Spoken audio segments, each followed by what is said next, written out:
Hello, everybody. Welcome to Find Your Groove. This is Lynn Burnett from lynnburnett.com. I'm totally thrilled that you're joining me today. It's Friday. It's Find Your Groove Day. Always a great way to kick off the weekend. And as always, our shows are recorded, available on demand, so you can sit back and enjoy and listen and implement what you're going to learn today. And what we're going to learn today is something that a lot of people, I think, need to learn. And, you know, it is a new thing because the world is different now when we're talking about building relationships.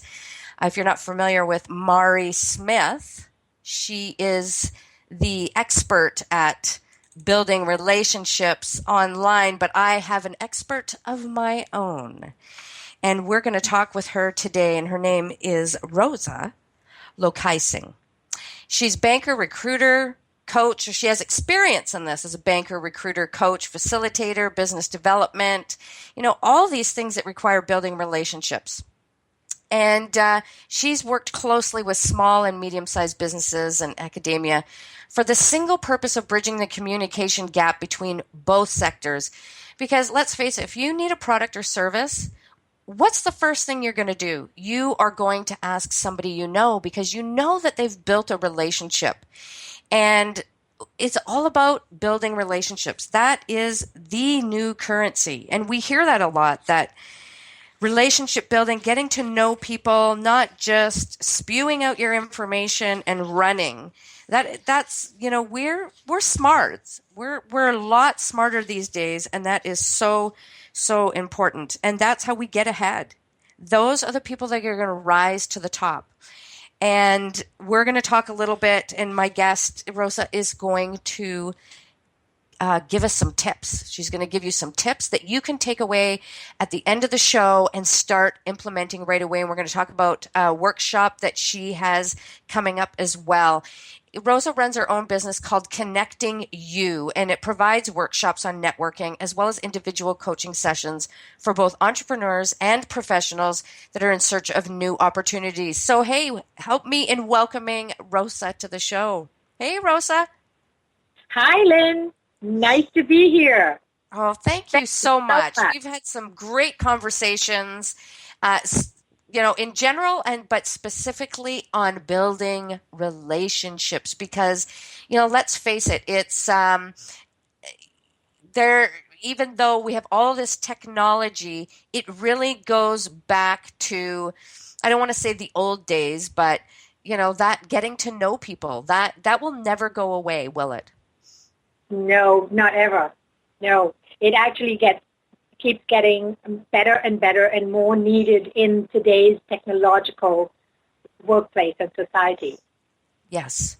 Yeah, because it's so noisy out there. I think you're right. It is even more important than ever before. Yeah, because we get sort of shoved down with the noise. And we are so connected with technology that from the moment we wake up, we're either on the iPhone or the computer responding to something, and we don't even know what happened, and it's 11 o'clock already. Yeah. Yeah. You know? Yes, been there, done that. Yeah. You know, where is my breakfast? Did I say hello to my loved ones, you know, or did I just run off to another meeting? Yes. Yes, you're so right. Yeah, no, you're right, Lynn. It's becoming more needed, and there are some of us who need to help push it through so that we can revive networking and rebuild communities. And I think, too, that something that stumps a lot of people that I see online is when it comes to the online world, that completely throws people off. They have no clue. They say, you know, I go to networking events and I meet people and I shake their hands and I engage in conversation and I make some quality connections. And then it comes to the online world and LinkedIn and Twitter and all those different platforms. Then they're like deer in the headlights and they have no clue how to connect with people. No, that's so true. There seem to be categories. So one group will go to the person-to-person networking and do really great at it, and then they neglect the online connectivity. And then there's that group who is very tech-savvy, and they actually just don't do the networking aspect of it very well. Or they think they are, because they will attend events, but the way they do networking is really funny because I observe a lot of people. I go to specific events just to observe the audiences, and I learn that. Yeah. So absolutely. So I'll tell you, Connecting You was formed created to help others go beyond networking and to understand how to build real connections that form a community as a foundation for your life journey, no matter where you go.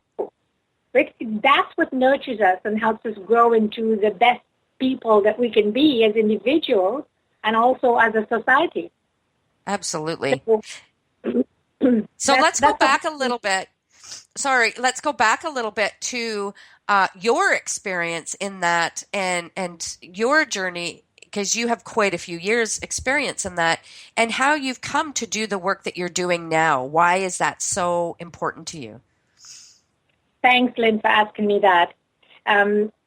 My story is funny, actually. It's something that came so natural to me that I didn't realize it until recently. From the time I was 17 years old, I saw networking in action. It may not have been called that, but I know that's what it was now. I started working right after high school. And within a year, I needed to move closer to home because the travel was a bit much. So, without asking, my supervisor connected me to someone, and I got the interview, and I got the job. Well, thank you. Then I wanted to change from government offices, because that's what I started off with, as I was really disgruntled with the attitude of government workers, government staff. I was the only one working, quote unquote, at the time. So I wanted to move to corporate. Guess what happened then? Again, I didn't ask. My brother-in-law offered to connect me to the branch manager at the First National City Bank. I got the interview and I got the job. Nice. It keeps going on. I needed passports for myself and some of my relatives to be done in a short time span. I was speaking to someone who I'd made a really good connection with in my first job. We'd become friends. And guess what? Once more, he offered to get it done for me in a matter of 2 days. I go, how could you do that? I didn't even know it was possible. I was ready to sign, line up with everybody else because I'm a community person, right? Yeah. But no, leave it with me. I'll get it done. Okay, great. I came to Canada. I migrated. I came here. A good friend of mine came at the same time, and she went back home in a hurry. So I said to her, why did you come back so fast? What happened? It was about a month and a half, and she was back home. She said, oh, it was too cold. Well, I agreed with that part. The real reason was, she said, jobs are so hard to find. Nobody would hire me. I can't stay there forever. Okay. So scared me a bit. However, my trip was planned. I came up, and I wanted to spend a month holidaying and then go start looking. And you know what? Within 2 weeks, Lynn, you know me, I got restless. I go, I'm going to start looking for work because I can't wait out a month. So within 2 weeks, guess what? I had 3 interviews and 3 job offers. Oh, wow. My challenge was, which one do I choose? Yeah. Right? And to wrap this up, because I tell you I could go on for the next 35 years. For the last 35 years, Lynn, I have changed jobs about 8 times because I look at my progress. And if within 4 years it's not going the way I want it to go, I move on. So about those 8 jobs, including some projects, there was only one that I had to look for in a newspaper. All of them were through my contacts and networking. And it really didn't have to start from me saying, hey, do you know someone? I'll tell you, 50% of the time, I did say, do you know someone? And 50% of the time it was, oh, I know someone. Wow. So, I look at that and people might say, well, look, Rosa, do you think, was that the only reason you got hired then, was because you knew someone? That you're lucky. The answer is no. It wasn't the only reason I got hired. You know, Lynn, that if we do not have the qualifications that's required, and if we don't do a great interview, we're not getting that job. Yes, absolutely. Right? So it's a combination of a number of things. But That's right. I'll tell you, without your foot in the door, there's hardly a chance you're going to get any job. That's or right. Any opportunity. Right? So it became It speaks volumes. So second nature. Yes. Lynn, go ahead. No, I was just going to say that speaks volumes of exactly the whole purpose of networking, whether it's for your own business, for anything in life.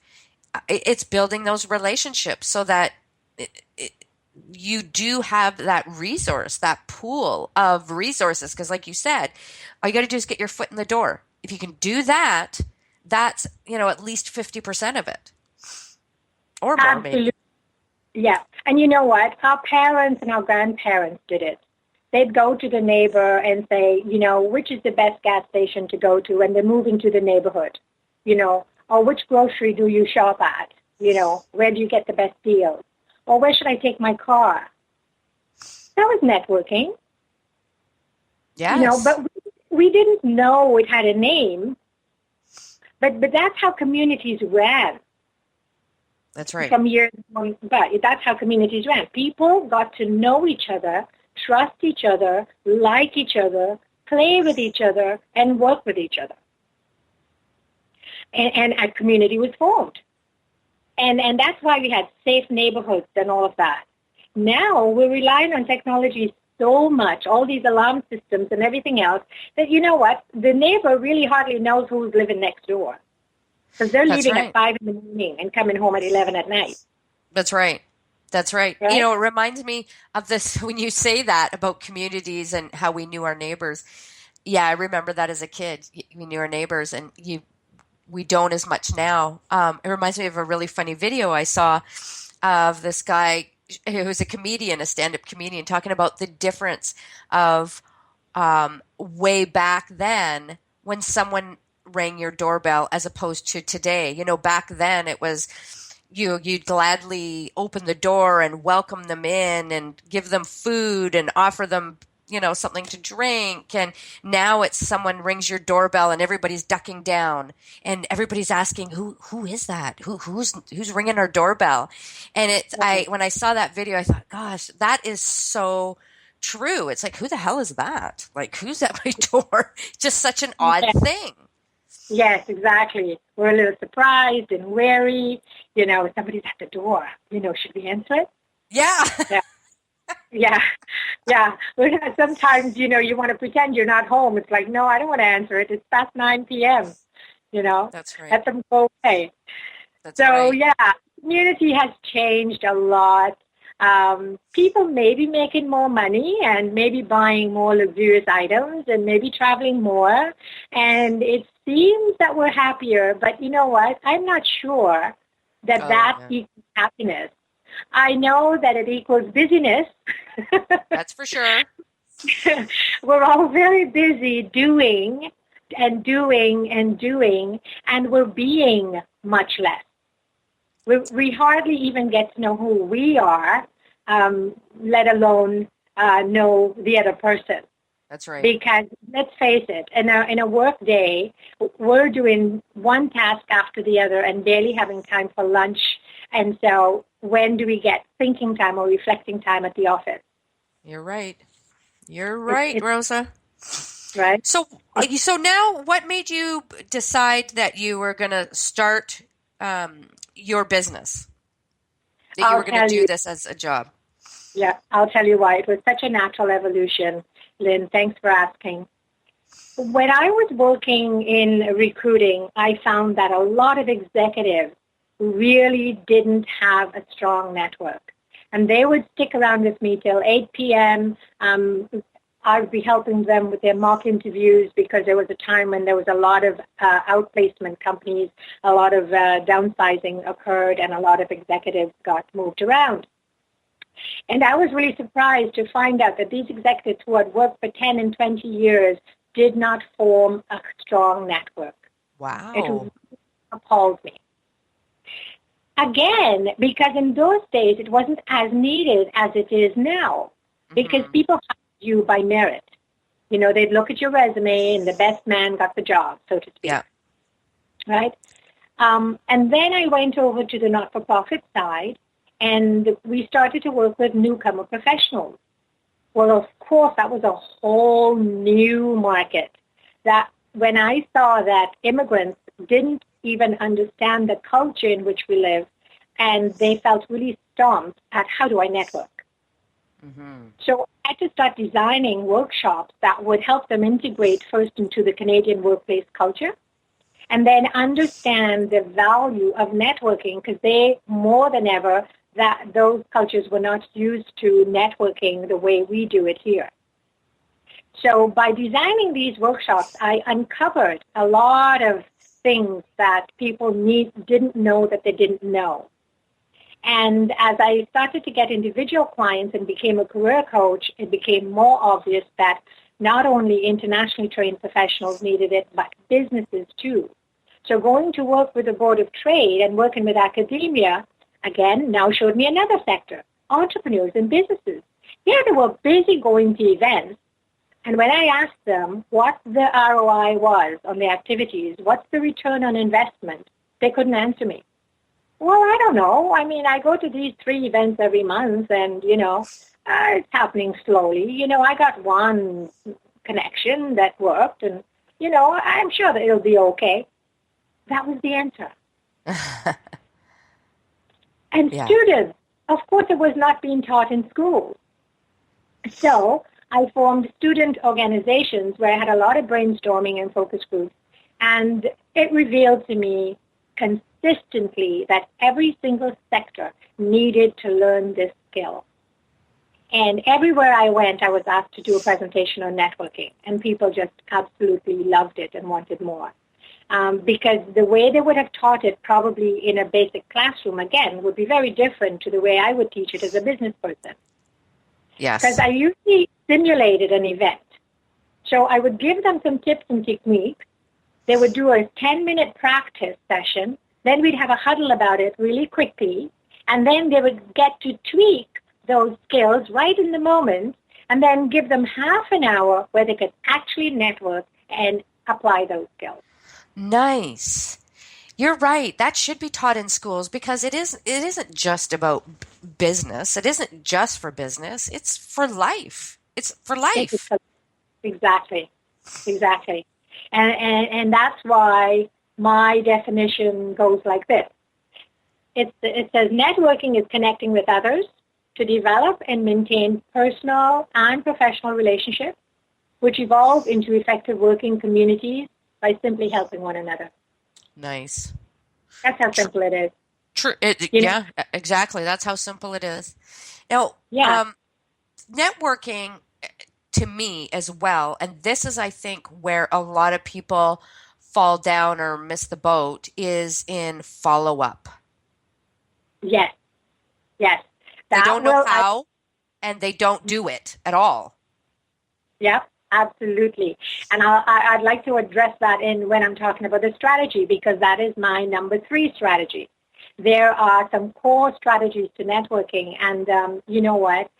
So many of my friends and peers and colleagues go to networking events because they know someone and it's fun and they get a free lunch or free hors d'oeuvre.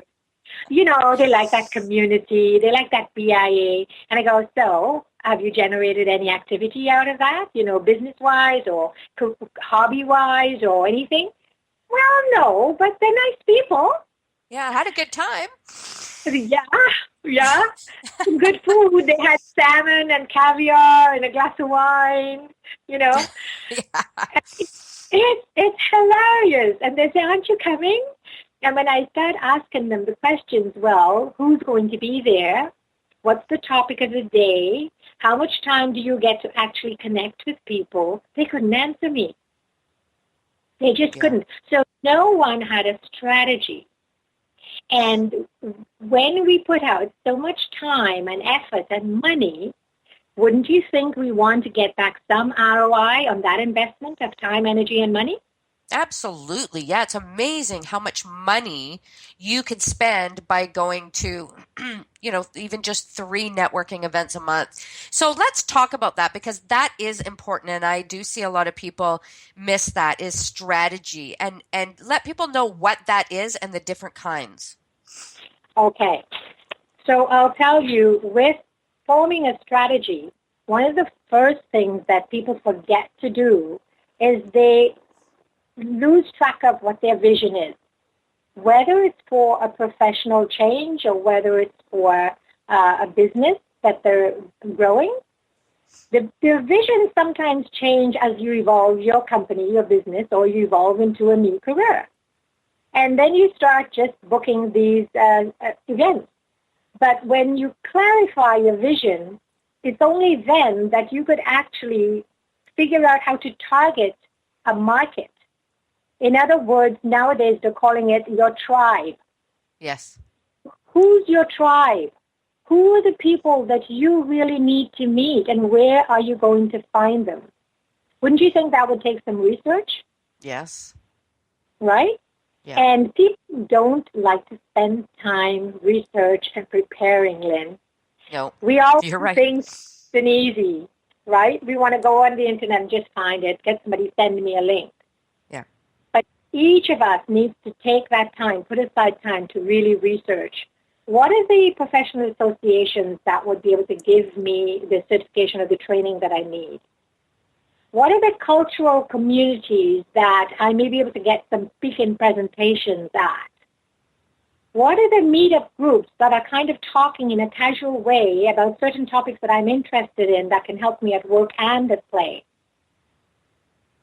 Who are the networking groups that are really active this year and that's bringing in great speakers from out of town and talking about the topics that I'm interested in to build my business? Another question is, are we phoning the organizers of these events to ask them questions?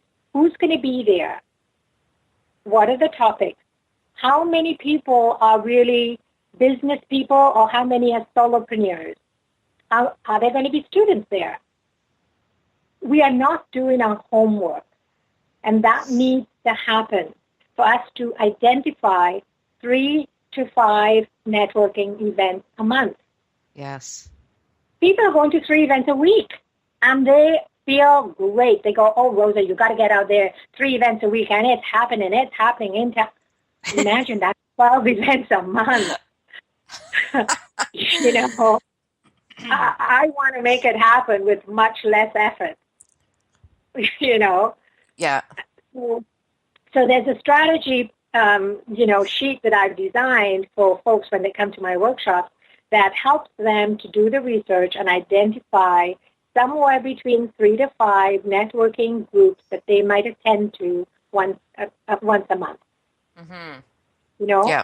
Some of them may have bi-weekly sessions and others won't. And then there may be conferences relating to the associations you belong to that happen quarterly or biannually or yearly. So you would want to put aside maybe 3 days to attend that conference. So if it's not planned out, then you have no strategy and you cannot guarantee any ROI on your investment. That's right. So, right? I think that's right. And I think also for me, I like to, when I go to a networking event, I like to have, I don't just network for my business. I also network so that I could get to know people to be an effective referral. I may not need their service, but I may have people in my circle that could use their service, because I have a lot of people that come to me and ask me, hey, do you know, or I need this. And I think once I've said, no, I don't know anybody, but I pretty much can find the resource, the person, whatever that is for people. So it's not just for me to sell my services.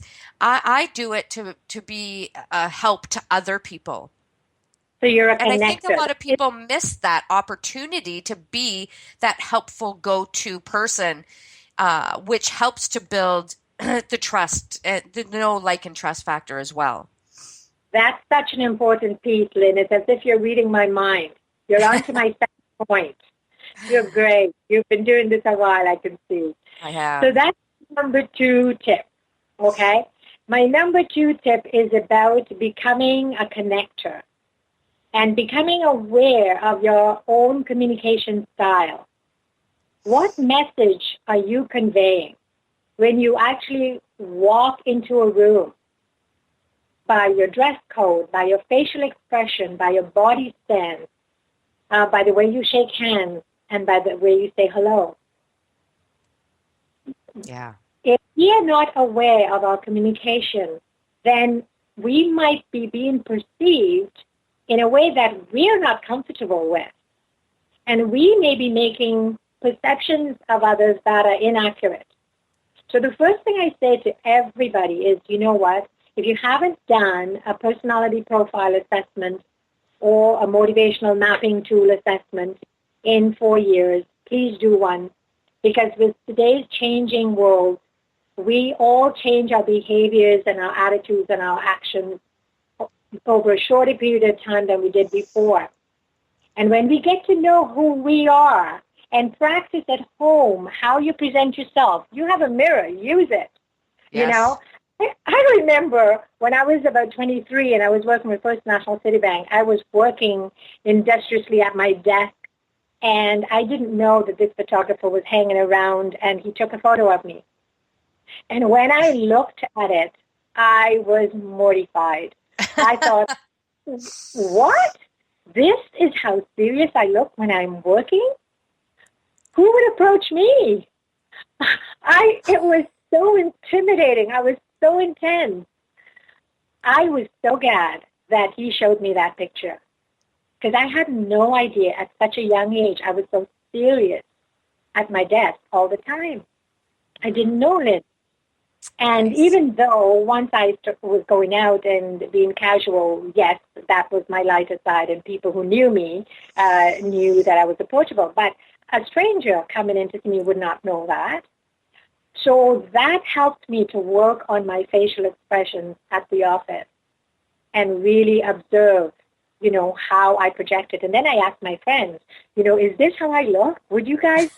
And then they started telling me. The truth came out. Oh. It was hilarious. I go, oh my gosh, so you thought so too, but you never told me? So, I say to my clients, when you go to networking events with each other, ask your friends to take casual shots of you while you're talking to people and look at it together later and critique it. And when you see your shoulders, how they're slumped, or the way you kind of go on one hip and your head turns to the left, you'd be going, oh no, this is not how I project myself, is it? It would help you so much to actually see the areas in which you can improve, and seeing that the message you wanted to convey is not actually the message that you are conveying. Great so tip. So that's really critical. And the last thing is the follow-up and maintaining communication. Most of us don't do what we say we're going to do. And you know what? When I reply to somebody at 11:30 at night, it doesn't matter what time, but you said you were going to, that person is usually surprised. Oh, my God, Rosa remembered me. Because you know why? 95% of the people who say they're going to send you an article or follow up with you with a link never do. That's right. So that's the number 3 tip. Please follow up with your people within 24 to 48 hours so that they remember you and you build on that relationship. And before you can ask for a meeting, you need to develop that rapport with them a little bit so that you, by sending the article or sending them an invitation to something, you're actually building that connection, just like any other building. You build into foundation first before you start putting in the rooms and the upper levels. That's right. It's it's a very interesting study of human behavior going to networking events, and not just at the event, but afterwards. Have stopped handing out my business cards, and instead I ask for cards if I'm interested. I won't just ask. And then I will come Exactly. home after the event and I will vet them, and I'll go through and I'll think, am I really going to use this service? Do I know somebody who's going to use this service? Which I usually do. And, if I don't, then I get rid of it.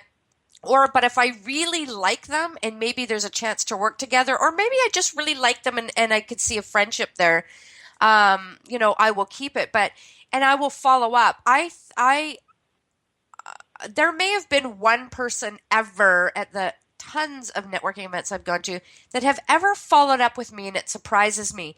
But I want to be the one that follows up. Just that alone helps me stand out. And I've built some great friendships out of that. But people exactly. don't. Yeah, because you stand out, because Yeah. you do what you said you were going to do. Yeah. And we don't realize how much credibility is placed on that. Yeah. And the other piece that I neglected to share was the connecting you piece, and that's why I call the company Connecting You, because I found that by sharing your connections, you actually grow as a human being. You don't realize the value that comes back to you when you share your connections and not hoard them. Yeah. It's much more effective to share a connection with somebody and let them get value even before you get value from that person. Yes. Yes, but everybody's so busy throwing their business cards out there, desperate to make a sale or get a customer or a client or whatever that is. And instead, I'm all about personal power. So why leave all that to chance? Instead, I ask for the card. I follow up. I make sure I make that connection. Yes, exactly. So I say to people, one of the things you don't do is don't shove your business card in front of the person and say, here, I'd like to let you have this. Yeah. They didn't ask you for it. Yeah. It is so much more empowering when you have made that connection and you give them room to ask you for your business card. That's right. And I found that changed a lot of things when I started to do that. Zig Ziglar said, you can have anything you want in life as long as you can figure out a way to help other people get what they want. And so when you ask the question, how can I help you? You must mean it. You can't just use that phrase without meaning it, because people will remember. Yes, so, and there's a lot of BS out there. Oh, I'm telling you. So, yeah, keep your business cards close to your pocket and ask for the other person's business card. And when you're asking them about what they do, you don't have to say, what do you do? There's another technique about what types of questions you ask. You start off with a casual conversation, like, what brought you here today? Or, who might have invited you? Or do you live in the area? Is it close by? Or why was this topic of interest to you? The minute you ask, why was this topic of interest to you, guess what? They're going to tell you what they do. Yeah. You don't have to say, so, what do you do? Or tell me what you do. Or what is your business? We kind of get tired of answering that question. Oh, yes. So you've got to come up with creative ways to get the answers to those questions. You can even ask, are you a member of this group? And then you ask, how can I join? What do you think? What's your experience like? So you get all kinds of peripheral information long before you get to the heart of the matter in those 2 or 3 minutes, and you leave room for growth. Would you agree, Lynn? Yes. Yeah, because, what do you do really puts people on the spot. And then what comes out is that canned message that they've been working on for months to get it perfect. And you're not getting who they are. I like to ask, why do you do what you do? Right, exactly. The why is almost so much more powerful because they tell you the base from where it comes. Why did they choose to build software? Why are they teaching communication within an engineering class? Yes. Why is it important? So can you just repeat really quick the 3 core tips that we just went over for networking? Okay, sure. And these are things people can apply right away. So I would, first of all, the overlying concept is have a strategy.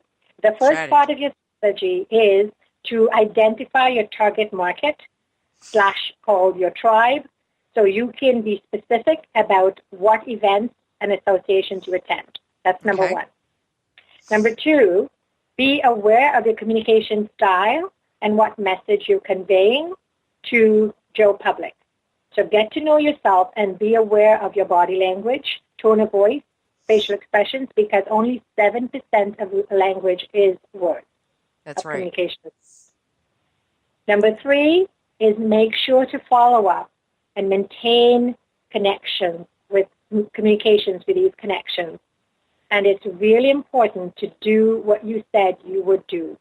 Yes. So people can start building credibility and have trust in building this relationship with you. Yeah. So let's move a little bit to time is going by so quickly, Rosa. I love speaking with you. Online. So for online connection and networking. Great. So what happened is I have a great reference where I remember years ago, about 5 years ago, I was working with a program for a mentoring initiative where I had a lot of mentors and mentees, and a lot of the mentors came from the corporate world. Well, guess what? But I went back on LinkedIn and connected with those mentors because of my last project at the Mississauga Board of Trade. They were so alive and waiting to reconnect with me. I must have gotten about 70 connections on LinkedIn because I had made good, strong connections over the last 5 years. Nice. LinkedIn is a great place to connect and reconnect. Watch your tone of your messaging, though. Be careful how you reconnect. Make it gentle. Make it about them. I was curious about what you're doing now. Are you still Director of Human Services? Are you still traveling a lot? Want to hear from you. You know, let's touch base sometime. Then they connect with you. Then you can say where you are. You might hint at the fact that I've just changed positions. I want to tell you more about that when we speak. And that's it. But you don't have to give them your whole history at that time. So you connect with people on LinkedIn. You can also look at the companies that are hiring on LinkedIn because they do place their best jobs on LinkedIn. For events, Facebook is a good place because a lot of events happen on Facebook. And I find that it's much more professional now than it was, say, 2 years ago. Mm-hmm. So a lot of businesses have a business page on Facebook, and a lot of the activities are placed there. Yes. And for Twitter, you really get to know the who's who on Twitter because you get to see who's following you, who's following Richard Branson, you know, Barack Obama, who's following all these great speakers out there. And you see communities within Twitter. And it happens so fast. It's instant. You know, I went to an event the other day called Reconnect. You know, we had about 70 people there, a lot of large corporations because they talked about diversity and sustainability. And within minutes of me putting up a tweet, I had about 10 connections coming back at me, people following me, simply because I remarked favorably about the event. Yeah. And these were connections that I might not have thought of reaching out to. Yeah. So yeah, I know it's so... Right? Someone once said that Twitter is like a cocktail party on speed. Oh, I like that. Oh, it really does get to you, you know. You don't have to physically have the caviar and the salmon right in your mouth. You know, you could actually be as happy when you're on Twitter. It's like, whoa, smiles come to my face. Look who's following me now. Yeah. You know. Yeah, it's crazy, crazy. I want to touch on something just really quick before we need to wrap up. But how can people get in touch with you, Rosa? Okay, so right now, folks, I'm just in the middle of building my site because I am shifting my services and products. And so I have my email, which is rosa.lokaisingh. So that is ROSA.LOKA as in apple, I, S as in Sam, I again, N as in Norman, G as in genuine, and H as in honest, at connecting you altogether, lowercase, .ca. Connecting you. So that's Rosa.Lokaisingh at connectingyou.ca. And then the phone number is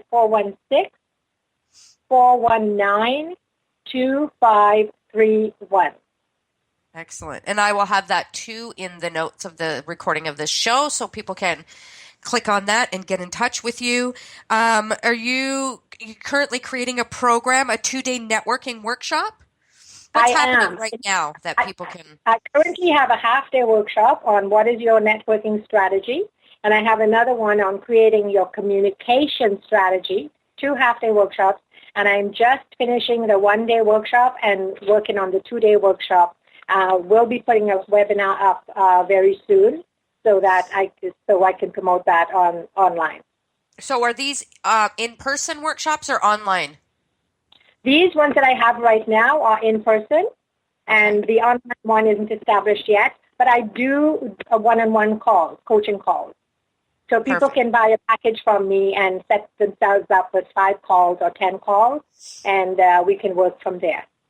Perfect. So they can phone you up and go, Rosa, I just started this business and I need to go out, but I'm scared to death of networking and I don't know what to do and I don't know how to connect with people. Can you walk me through it and get everything figured out, my strategy and all that?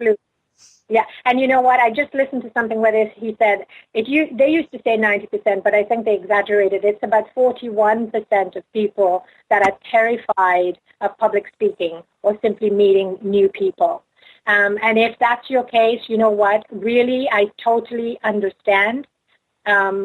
It does not mean that only extroverts are good networkers. I have met some of the most amazing introverts who are great networkers. Because you know what? A skill that's not talked about often enough is listening skills. And if you can listen and remember details about a human being, you could be the best networker ever. So don't discount that you have. Yeah. Yeah, so true. So true is to listen. You notice a lot of times people, they're just waiting for them to jump in and start talking. Yes, exactly. Exactly. And you know what? People turn off that very easily, because everybody wants to be heard. Everybody will be looking at your eye contact to see if you're really listening. As Dale Carnegie says, show genuine interest when speaking with someone. They can tell if you're genuinely interested. And I can guarantee that, you know what, all the relationships I've been forming since I was 17 was because of those genuine relationships. If it weren't for that, I'll tell you, at my 21st birthday party, I invited 75 people in. Do you know how many showed up? 75? 76. Oh, my God. You are a master networker, master relationship builder. That's incredible. That's incredible. So, it flowed everybody else as well as it did me, because everybody says, you'll have a fallout of about 30%. I said, I know, that's why I'm inviting so many people. So when everybody showed up, I go, where are we going to fit them? It was at my home. Oh, my gosh. Oh, man, yeah. I'm so glad that you're teaching this, because so many people don't know how to effectively do it, don't do it because they don't know how to do it. Just so many things, and don't know how to do it effectively or do it in a way that actually harms rather than helps their business and their life in general. And exactly. It's a lifestyle. And you know what, Lynn? I believe it's not only beneficial, but I believe it's responsibility of our generation to help build communities that work for the next generation. Because if they don't see examples of how communities work, the only communities they will know how to work will be the social communities, the social and technological communities. And our kids need a lot more than just the tech-savvy communities to be able to build a life. Yeah, they're more at a disadvantage because they are just communicating through technology and it's so, Yeah, so different. It's yeah. so different. It's Well, Rosa, fantastic. thank you so much for joining me today. I love speaking with you. I'm so glad we connected, and um, I so enjoy learning from you and speaking with you. You just have such a great energy, even though we've never met in person. It shows through. So I'm not surprised that you are successful in doing what you do, and I'm so glad you do what you do because it is really needed. And I love what you said about the responsibility of our generation to teach that to the up and coming generation because they'll just be solitary people talking in emojis. Yeah, exactly, exactly. So no, thank you, Lynn, for the opportunity to present, my knowledge and my information and share it with everyone because I love nothing better than to share. I'm a huge sharer and connector, and Yes. I love speaking with you. And you gave a lot. You gave a lot to this conversation. Thank you for your input, and I hope that people who've listened in have got some value out of it, and that you can apply some of the techniques right away. I wish you all the best with your networking. Oh, that's so awesome. You're so awesome, Rosa. Oh, So, thank you. so for those of you listening, you can go back and listen to this again, get those 3 tips. You can start right away with the strategy, be aware of your communication style, and follow up and maintain connections. And if you know somebody, help. Again, this is a great way to help other people with networking is share this episode and you will be able to find it at lynnburnett.com and you can find it there. If you want to reach out with Rosa, again, it'll be in the notes for the show, but it's rosa.lokaisingh at connectingu.ca. Again, her phone number, you can reach out because, hey, that's always the best way. Just do it. Just connect right away. 416-419-2531. And you're in the Ontario, Canada, Toronto area? Yes, I am. Yes. Perfect. We call it the Greater Toronto Area within Ontario. And you can work with, and she can work with people in person or anywhere in the world. So it doesn't matter where you are and you need some help with networking and how to do it effectively. Reach out to her because you can hear she's a fabulous lady. So please do that. And thank you again, Rosa. I so appreciate it. And thank you for taking the time out and sharing with everybody. I know you love it. Thanks, Lynn. It was a great time. Thanks a lot. I Thank hope you. And to connect with you again soon. yes, absolutely. And thank you, everybody, for listening. I know you got something out of it, and now you've learned that it's not just for business. Maybe you're not in business. It's so important for every aspect of your life whether you're looking for something that you need in your life or around the house. Who do we always ask? We always ask the people we know. Who do you use for this? Where did you buy that? Where's the best place to get this? Where's the best restaurant to eat at? It is a lifestyle. It's not just for business. So take this to heart, use this, implement it, share it with the people you know, because it does make the foundation of our communities, our societies, and beyond into the world. And as Rosa said, it is our responsibility to teach this young generation to not lose that sense of community, to build that trust and get to know the people. And don't freak out when someone rings your doorbell and hide.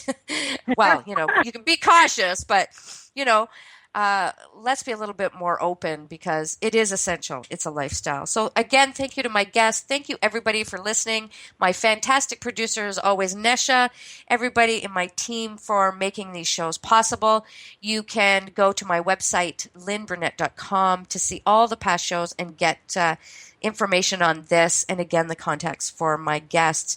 So until next week, everybody, have a fabulous week. And remember, you have the power. Bye for now.